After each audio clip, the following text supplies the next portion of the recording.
The Excursion, Book First, The Wanderer. William Wordsworth. 'Twas summer, and the sun had mounted high. Southward the landscape indistinctly glared through a pale steam.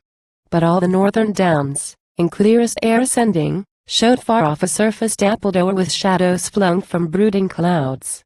Shadows that lay in spots determined and unmoved, with steady beams of bright and pleasant sunshine interposed. To him most pleasant who on soft cool moss extends his careless limbs along the front of some huge cave, whose rocky ceiling casts a twilight of its own, an ample shade, where the wren warbles, while the dreaming man, half conscious of the soothing melody, with sidelong eye looks out upon the scene, by power of that impending covert, thrown to finer distance. Mine was at that hour far other lot, yet with good hope that soon under a shade as grateful I should find rest, and be welcomed there to livelier joy. Across a bare wide common I was toiling with languid steps that by the slippery turf were baffled. Nor could my weak arm disperse the host of insects gathering round my face, and ever with me as I paced along. Upon that open moorland stood a grove, the wished-for port to which my course was bound. Thither I came, and there, amid the gloom spread by a brotherhood of lofty elms, appeared a roofless hut. 4 naked walls that stared upon each other.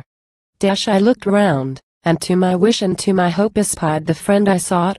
A man of reverend age, but stout and hale, for travel unimpaired. There was he seen upon the cottage bench, recumbent in the shade, as if asleep. An iron-pointed staff lay at his side. Him had I marked the day before alone and stationed in the public way, with face turned toward the sun then setting, while that staff afforded, to the figure of the man detained for contemplation or repose, graceful support. His countenance as he stood was hidden from my view, and he remained unrecognized. But, stricken by the sight, with slackened footsteps I advanced, and soon a glad congratulation we exchanged at such unthought of meeting. For the night we parted, nothing willingly. And now he by appointment waited for me here, under the covert of these clustering elms. We were tried friends, amid a pleasant vale, in the antique market village where was passed my school time, an apartment he had owned, to which at intervals the wanderer drew, and found a kind of home or harbor there. He loved me, from a swarm of rosy boys singled out me, as he in sport would say, for my grey looks, too thoughtful for my years. As I grew up, it was my best delight to be his chosen comrade. Many a time, on holidays, we rambled through the woods, we sate we walked. He pleased me with report of things which he had seen, and often touched abstrusest matter, reasonings of the mind turned inward. Or at my request would sing old songs, the product of his native hills. A skillful distribution of sweet sounds, feeding the soul, and eagerly imbibed as cool refreshing water, by the care of the industrious husbandman, diffused through a parched meadow ground, in time of drought. Still deeper welcome found his pure discourse. How precious, when in riper days I learned to weigh with care his words, and to rejoice in the plain presence of his dignity. Oh! Many are the poets that are sown by nature, men endowed with highest gifts, the vision and the faculty divine, yet wanting the accomplishment of verse, which, in the docile season of their youth, it was denied them to acquire, through lack of culture and the inspiring aid of books, or haply by a temper too severe, or a nice backwardness afraid of shame, nor having ere, as life advanced, been led by circumstance to take unto the heart the measure of themselves. These favored beings, all but a scattered few, live out their time, husbanding that which they possess within, and go to the grave, unthought of. Strongest minds are often those of whom the noisy world hears least. Else surely this man had not left his graces unrevealed and unproclaimed. But, as the mind was filled with inward light, so not without distinction had he lived, beloved and honored far as he was known.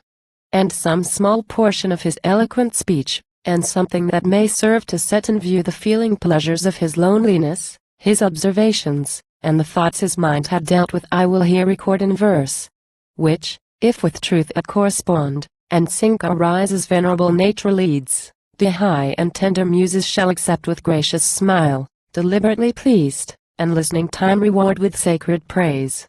Among the hills of Athol he was born, where, on a small hereditary farm, an unproductive slip of rugged ground, His parents, with their numerous offspring, dwelt. A virtuous household, though exceeding poor. Pure livers were they all, austere and grave, and fearing God. The very children taught stern self-respect, a reverence for God's word, and an habitual piety, maintained with strictness scarcely known on English ground. From his 6th year, the boy of whom I speak, in summer, tended cattle on the hills. But, through the inclement and the perilous days of long continuing winter, he repaired, equipped with satchel, to a school, that stood sole building on a mountain's dreary edge, remote from view of city spire, or sound of minster clock. From that bleak tenement he, many an evening, to his distant home and solitude returning, saw the hills grow larger in the darkness. All alone beheld the stars come out above his head, and travelled through the wood, with no one near to whom he might confess the things he saw. So the foundations of his mind were laid.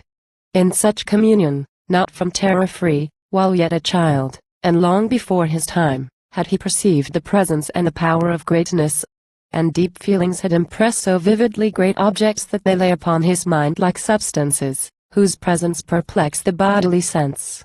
He had received a precious gift. For, as he grew in years, with these impressions would he still compare all his remembrances, thoughts, shapes, and forms.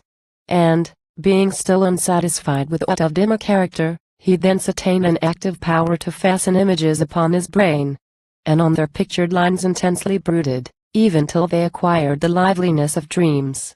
Nor did he fail, while yet a child, with a child's eagerness incessantly to turn his ear and eye on all things which the moving seasons brought to feed such appetite. Now this alone appeased his yearning, that in the after day of boyhood, many an hour in caves forlorn, and mid the hollow depths of naked crags he sate, and even in their fixed lineaments, or from the power of a peculiar eye, or by creative feeling overborne, or by predominance of thought oppressed, even in their fixed and steady lineaments he traced an ebbing and a flowing mind, expression ever varying.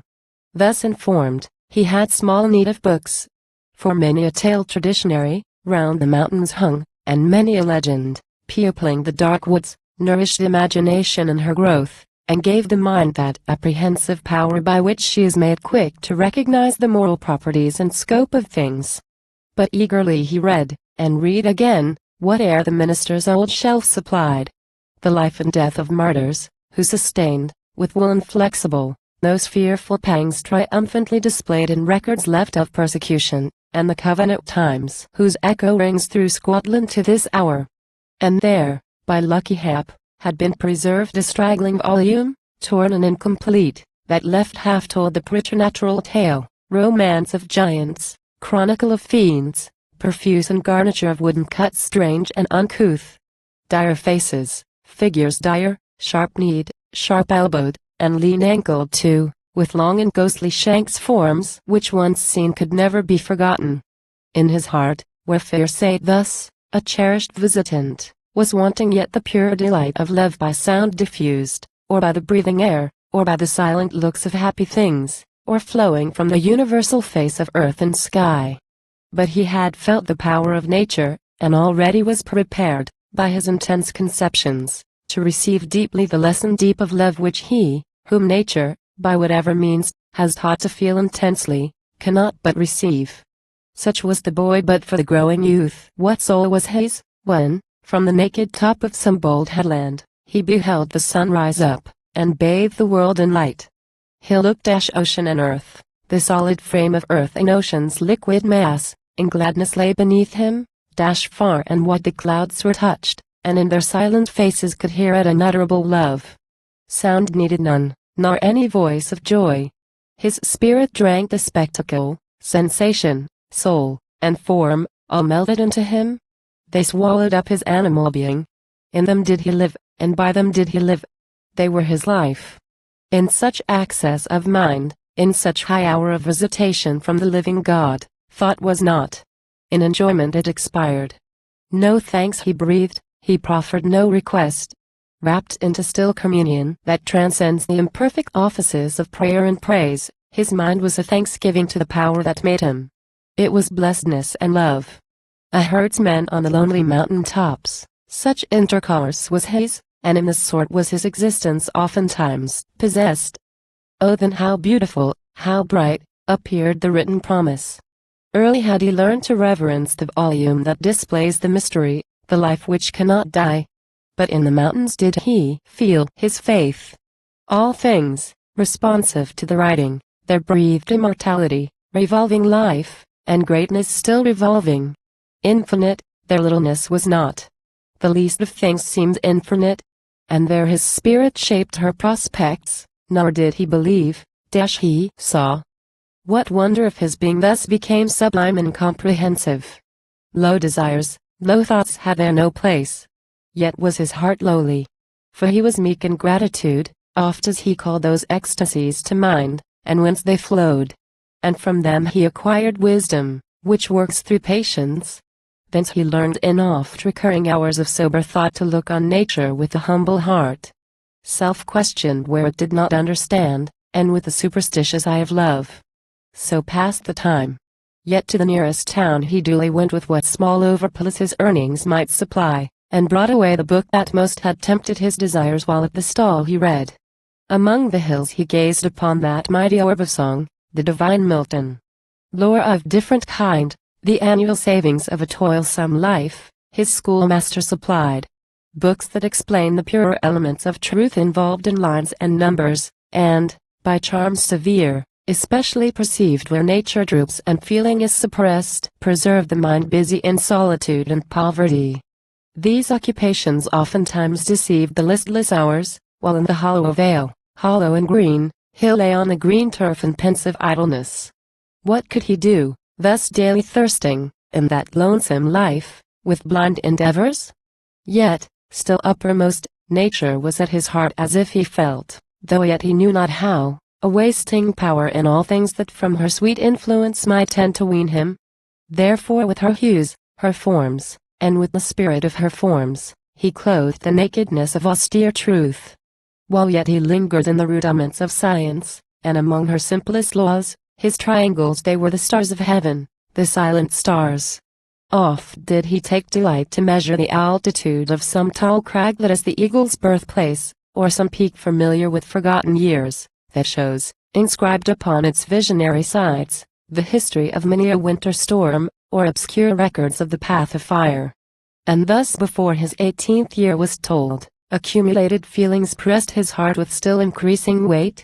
He was overpowered by nature, by the turbulence subdued of his own mind, by mystery and hope, and the first virgin passion of a soul communing with a glorious universe.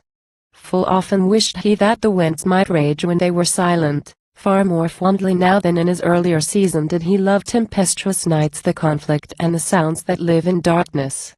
From his intellect and from the stillness of abstracted thought he asked repose. And, failing oft to win the peace required, he scanned the laws of light amid the roar of torrents, where they sent from hollow clefts up to the clearer air a cloud of mist that, smitten by the sun, varies its rainbow hues. But vainly thus, and vainly by all other means, he strove to mitigate the fever of his heart. In dreams, in study, and in ardent thought, thus was he reared. Much wanting to assist the growth of intellect, yet gaining more, and every moral feeling of his soul strengthened and braced, by breathing in content the keen, the wholesome, air of poverty, and drinking from the well of homely life. But, from past liberty, and tried restraints, he now was summoned to select the course of humble industry that promised best to yield him no unworthy maintenance. Urged by his mother, he essayed to teach a village school, but wandering thoughts were then a misery to him, and the youth resigned a task he was unable to perform. That stern yet kindly spirit, who constrains the Savoyer to quit his naked rocks, the freeborn's was to leave his narrow vales, spirit attached to regions mountainous like their own steadfast clouds, did now impel his restless mind to look abroad with hope. An irksome drudgery seems it to plod on, through hot and dusty ways, or pelting storm, a vagrant merchant under a heavy load, bent as he moves, and needing frequent rest. Yet do such travelers find their own delight, and their hard service, deemed debasing, now gained merited respect in simpler times. When squire, and priest, and they who round him dwelt in rustic sequestration, all dependent upon the peddler's toil, supplied their wants, or pleased their fancies, with the wares he brought. Not ignorant was the youth that still no few of his adventurous countrymen were led by perseverance in this track of life to competence and ease. To him it offered attractions manifold. And this he chose. His parents on the enterprise bestowed their farewell benediction, but with hearts foreboding evil. From his native hills he wandered far. Much did he see of men, their manners, their enjoyments, and pursuits, their passions and their feelings. Chiefly those essential and eternal in the heart, that, mid the simpler forms of rural life, exist more simple in their elements, and speak a plainer language. In the woods, a lone enthusiast, and among the fields, itinerant in this labor, he had passed the better portion of his time. And there spontaneously had his affections thriven amid the bounties of the year, the peace and liberty of nature. There he kept in solitude and solitary thought his mind in a just equipoise of love. Serene it was, unclouded by the cares of ordinary life, unvexed, unwarped by partial bondage. In his steady course, no piteous revolutions had he felt, no wild varieties of joy and grief. Unoccupied by sorrow of its own, his heart lay open, and, by nature tuned in constant disposition of his thoughts to sympathy with man, he was alive to all that was enjoyed where'er he went, and all that was endured. For, in himself happy, and quiet in his cheerfulness, he had no painful pressure from without that made him turn aside from wretchedness with coward fears. He could afford to suffer with those whom he saw suffer. Hence it came that in our best experience he was rich, and in the wisdom of our daily life. For hence, minutely, in his various rounds, he had observed the progress and decay of many minds, of minds and bodies too. The history of many families. How they had prospered. How they were o'erthrown by passion or mischance, or such misrule among the unthinking masters of the earth as makes the nations groan. This active course he followed till provision for his wants had been obtained. The wanderer then resolved to pass the remnant of his days, untasked with needless services, from hardship free. His calling laid aside, he lived at ease, but still he loved to pace the public roads and the wild paths. And, by the summer's warmth invited, often would he leave his home and journey far, revisiting the scenes that to his memory were most endeared. Vigorous in health, of hopeful spirits, undamped by worldly mindedness or anxious care.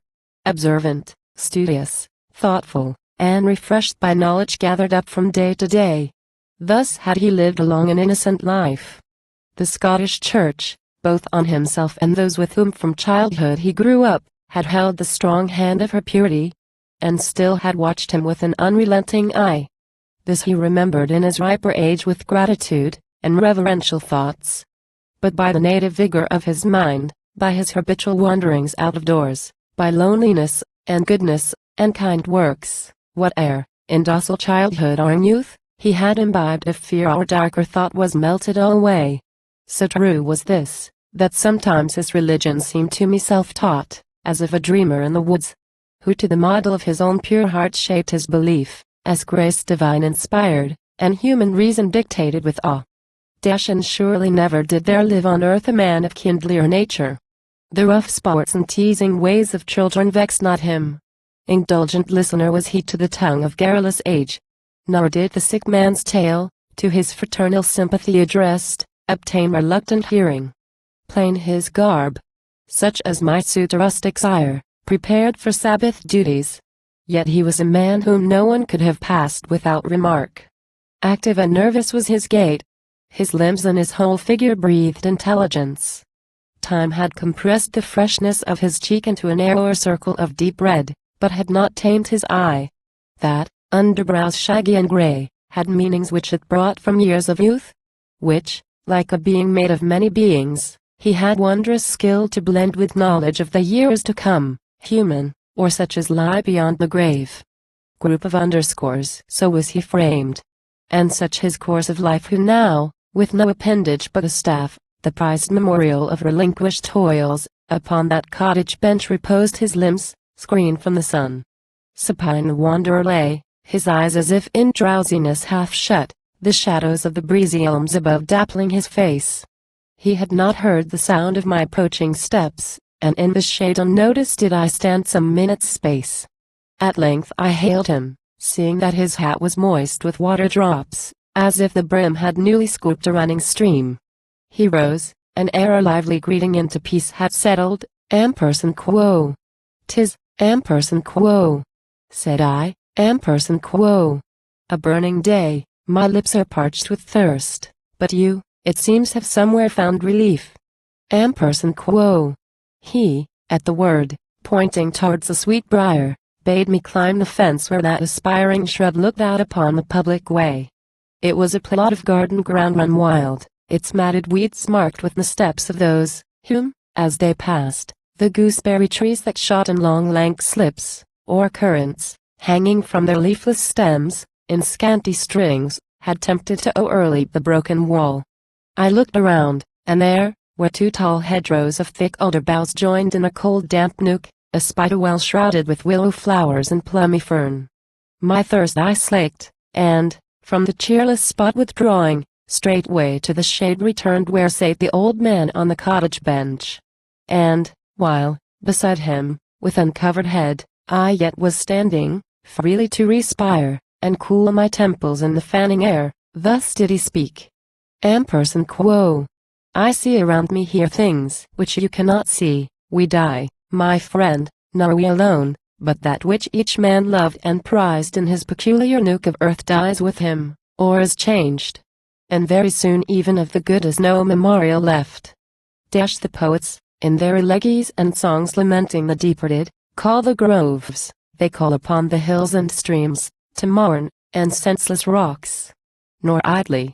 For they speak, in these their invocations, with a voice obedient to the strong creative power of human passion. Sympathies there are more tranquil, yet perhaps of kindred birth, that steal upon the meditative mind, and grow with thought. Beside yon spring I stood, and eyed its waters till we seemed to feel one sadness, then I for them a bond of brotherhood is broken. Time has been when, every day, the touch of human hand dislodged the natural sleep that binds them up in mortal stillness, and they minister to human comfort. Stooping down to drink, upon the slimy footstone I espied the useless fragment of a wooden bowl, green with the moss of years, and subject only to the soft handling of the elements. There let it lie. How foolish are such thoughts. Forgive them. Never did my steps approach this door, but she who dwelt within a daughter's welcome gave me, and I loved her as my own child.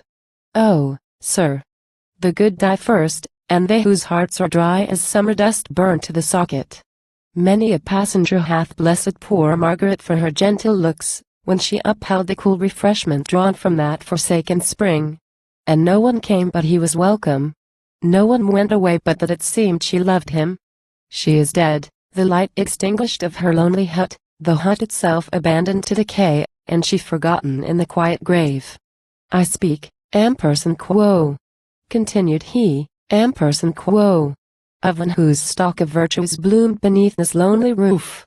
She was a woman of a steady mind, tender and deep in her excess of love.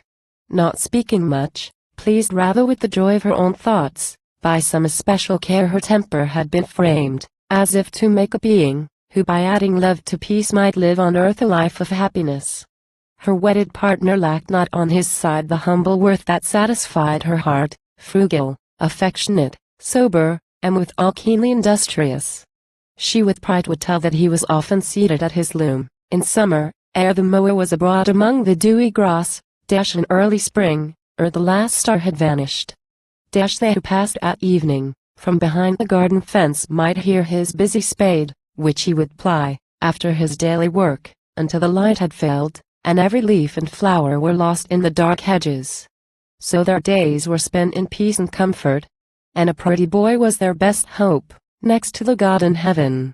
Not 20 years ago, but you I think can scarcely bear it now in mind, there came 2 blighting seasons, when fields were left with half a harvest. It pleased heaven to add a worse affliction and the plague of war. This happy land was stricken to the heart. A wanderer then among the cottages, I, with my freight of winter raiment, saw the hardships of that season. Many rich sank down, as in a dream, among the poor. and of the poor did many cease to be, and their place knew them not. Meanwhile, abridged of daily comforts, gladly reconciled to numerous self-denials, Margaret went struggling on through those calamitous years with cheerful hope, until the second autumn, when her life's helpmate on a sick bed lay, smitten with perilous fever. In disease he lingered long, and, when his strength returned, he found the little he had stored, to meet the hour of accident or crippling age, was all consumed. A second infant now was added to the troubles of a time laden, for them and all of their degree, with care and sorrow. Shoals of artisans from ill-requited labor turned adrift sought daily bread from public charity. They, and their wives and children, happier far could they have lived as do the little birds that peck along the hedgerows, or the kite that makes her dwelling on the mountain rocks. A sad reverse it was for him who long had filled with plenty, and possessed in peace, this lonely cottage. At the door he stood, and whistled many a snatch of merry tunes that had no mirth in them.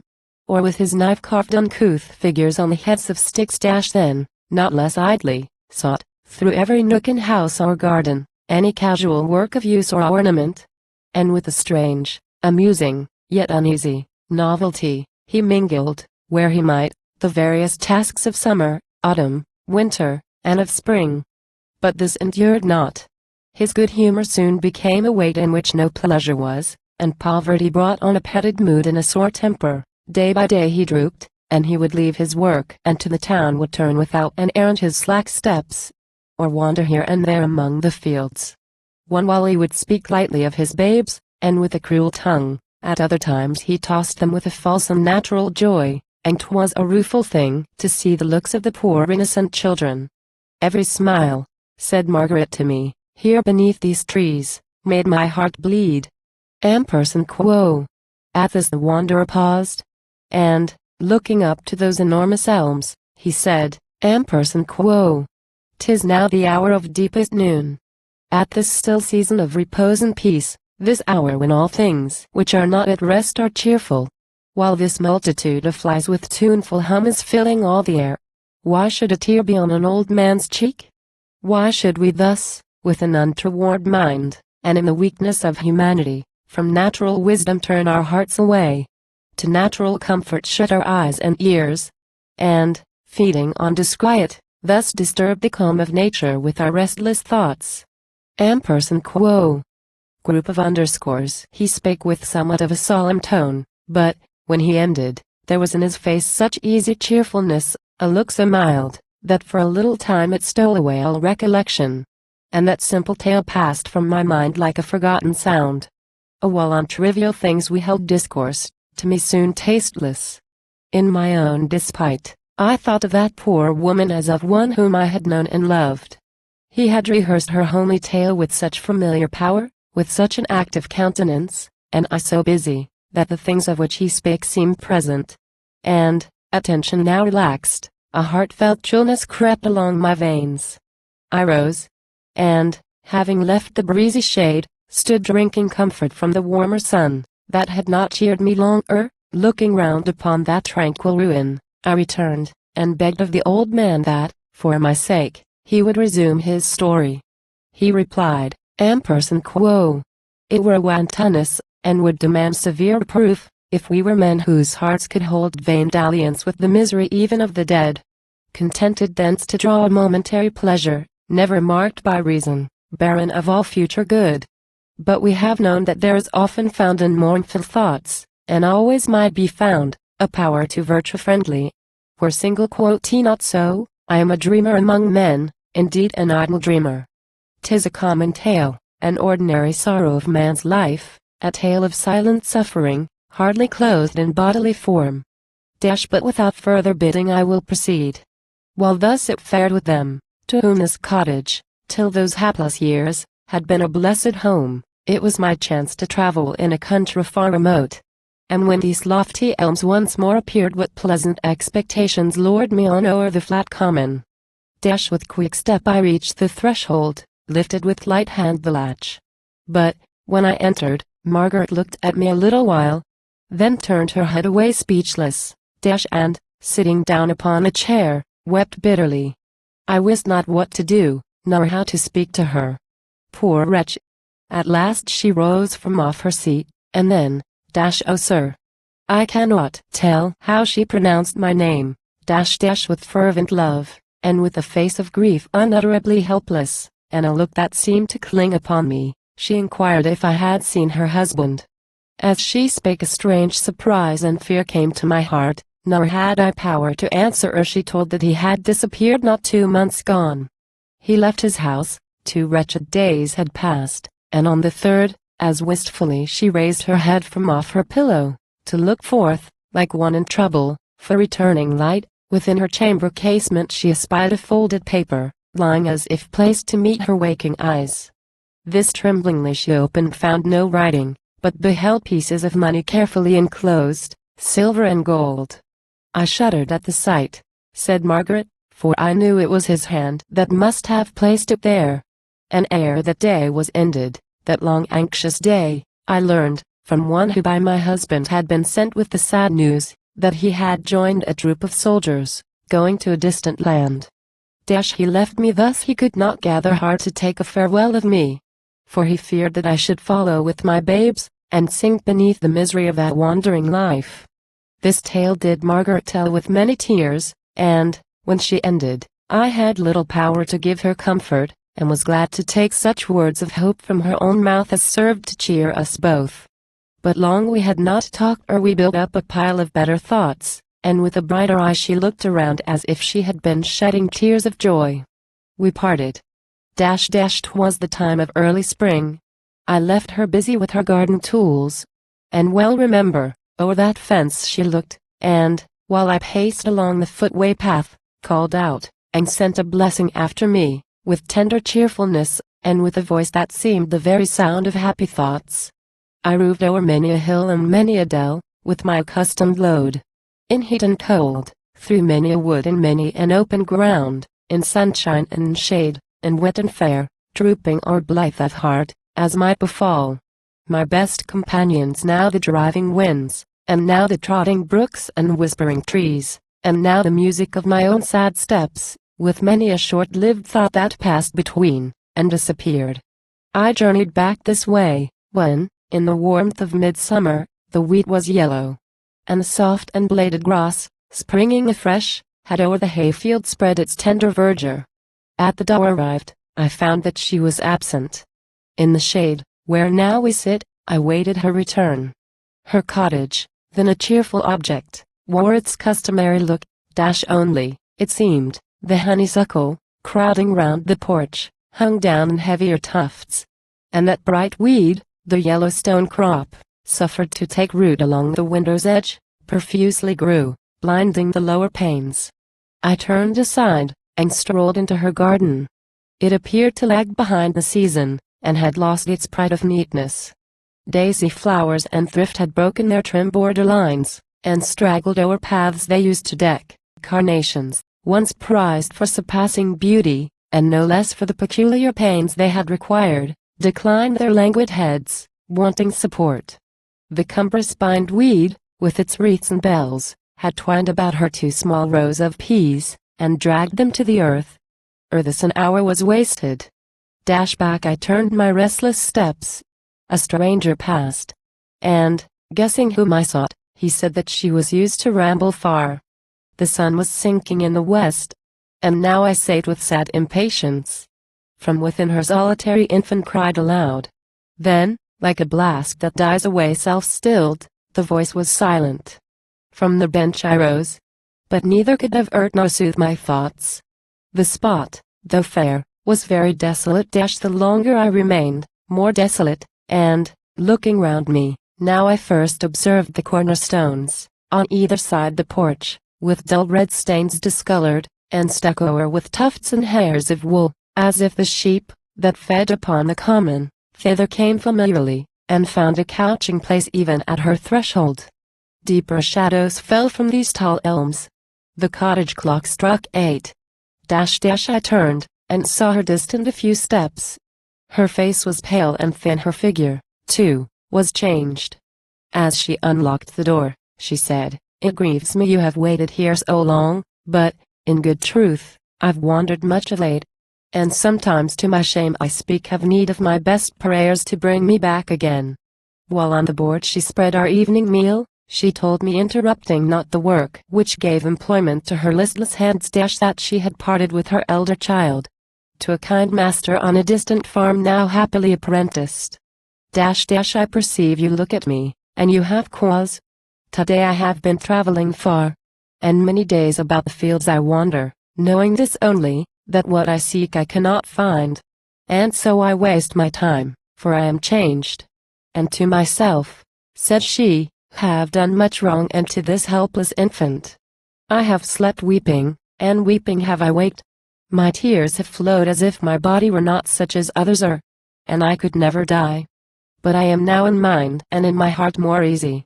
And I hope, said she, that God will give me patience to endure the things which I behold at home. It would have grieved your very soul to see her. Sir, I feel the story linger in my heart. I fear 'tis long and tedious. But my spirit clings to that poor woman, so familiarly do I perceive her manner, and her look, and presence. And so deeply do I feel her goodness, that, not seldom, in my walks a momentary trance comes over me. And to myself I seem to muse on one by sorrow laid asleep, or borne away, a human being destined to awake to human life, or something very near to human life, when he shall come again for whom she suffered. Yes, it would have grieved your very soul to see her. Evermore her eyelids drooped, her eyes downward were cast. And, when she at her table gave me food, she did not look at me. Her voice was low, her body was subdued. In every act pertaining to her house affairs, appeared the careless stillness of a thinking mind self-occupied, to which all outward things are like an idle matter. Still she sighed, but yet no motion of the breast was seen, no heaving of the heart. While by the fire we sate together, sighs came on my ear, I knew not how, and hardly whence they came. Ere my departure, to her care I gave, for her son's use, some tokens of regard, which with a look of welcome she received. And I exhorted her to place her trust in God's good love, and seek his help by prayer. I took my staff, and, when I kissed her babe, the tears stood in her eyes. I left her then with the best hope and comfort I could give. She thanked me for my wish. But for my hope it seemed she did not thank me. I returned, and took my rounds along this road again, when on its sunny bank the primrose flower peeped forth, to give an earnest of the spring. I found her sad and drooping. She had learned no tidings of her husband. If he lived, she knew not that he lived. If he were dead, she knew not he was dead. She seemed the same in person and appearance, but her house spake a sleepy hand of negligence. The floor was neither dry nor neat, the hearth was comfortless, and her small lot of books, which, in the cottage window, heretofore had been piled up against the corner panes in seemly order, now, with straggling leaves lay scattered here and there, open or shut, as they had chanced to fall. Her infant babe had from his mother caught the trick of grief, and sighed among its playthings. I withdrew, and once again entering the garden saw, more plainly still, that poverty and grief were now come nearer to her, weeds to face the hardened soil, and knots of withered grass, no ridges there appeared of clear black mold, no winter greenness. Of herbs and flowers, it seemed the better part was gnawed away or trampled into earth. A chain of straw, which had been twined about the slender stem of a young apple tree, lay at its root. The bark was nibbled round by truant sheep. Margaret stood near, her infant in her arms, and, noting that my eye was on the tree, she said, I fear it will be dead and gone ere Robert come again. When to the house we had returned together, she inquired if I had any hope. But for her babe and for her little orphan boy, she said, she had no wish to live, that she must die of sorrow. Yet I saw the idol loom still in its place. His Sunday garments hung upon the self-same nail. His very staff stood undisturbed behind the door. And when, in bleak December, I retraced this way, she told me that her little babe was dead, and she was left alone. She now, released from her maternal cares, had taken up the employment common through these wilds, and gained, by spinning hemp, a pittance for herself. And for this end had hired a neighbor's boy to give her needful help. That very time most willingly she put her work aside, and walked with me along the merry road, heedless how far. And, in such piteous sort that any heart had ached to hear her, begged that, wheresoe'er I went, I still would ask for him whom she had lost. We parted then our final parting. For from that time forth did many seasons pass ere I returned into this tract again. 9 tedious years. From their first separation, 9 long years, she lingered in unquiet widowhood. A wife and widow. Needs must it have been a sore heart wasting. I have heard, my friend, that in yon arbor oftentimes she sate alone, through half the vacant Sabbath day. And, if a dog passed by, she still would quit the shade, and look abroad. On this old bench for hours she sate, and evermore her eye was busy in the distance, shaping things that made her heart beat quick. You see that path, now faint, the grass has crept o'er its grey line. There, to and fro, she paced through many a day of the warm summer, from a belt of hemp that girt her waist, spinning the long-drawn thread with backward steps. Yet ever as there passed a man whose garments showed the soldier's red, or crippled mendicant in sailor's garb, the little child who sate to turn the wheel ceased from his task, and she with faltering voice made many a fond inquiry. And when they, whose presence gave no comfort, were gone by, her heart was still more sad. And by yon gate, that bars the traveller's road, she often stood, and when a stranger horseman came, the latch would lift, and in his face look wistfully. Most happy, if, from aught discovered there of tender feeling, she might dare repeat the same sad question. Meanwhile her poor heart sunk to decay, for he was gone, whose hand, at the first nipping of October frost, closed up each chink, and with fresh bands of straw checkered the green-grown thatch. And so she lived through the long winter, reckless and alone, until her house by frost, and thaw, and rain, was sapped. And while she slept, the nightly damps did chill her breast, and in the stormy day her tattered clothes were ruffled by the wind, even at the sight of her own fire.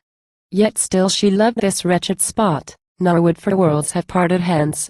And still that length of road, and this rude bench, one torturing hope endeared, fast rooted at her heart, and here, my friend, in sickness she remained. And here she died. Last human tenant of these ruined walls. Ampersand quo. The old man ceased, he saw that I was moved. From that low bench, rising instinctively I turned aside in weakness, nor had power to thank him for the tale which he had told. I stood, and leaning o'er the garden wall reviewed that woman's sufferings. And it seemed to comfort me while with a brother's love I blessed her in the impotence of grief. Then towards the cottage I returned, and traced fondly, though with an interest more mild, that secret spirit of humanity which, mid the calm oblivious tendencies of nature, mid her plants, and weeds, and flowers, and silent overgrowings, still survived. The old man, noting this, resumed, and said, Ampersand quo. My friend, enough to sorrow you have given, the purposes of wisdom ask no more, nor more what ye have craved as due to one who, in her worst distress, had ofttimes felt the unbounded might of prayer, and learned, with soul fixed on the cross, that consolation springs from sources deeper far than deepest pain, for the meek sufferer. Why then should we read the forms of things with an unworthy eye?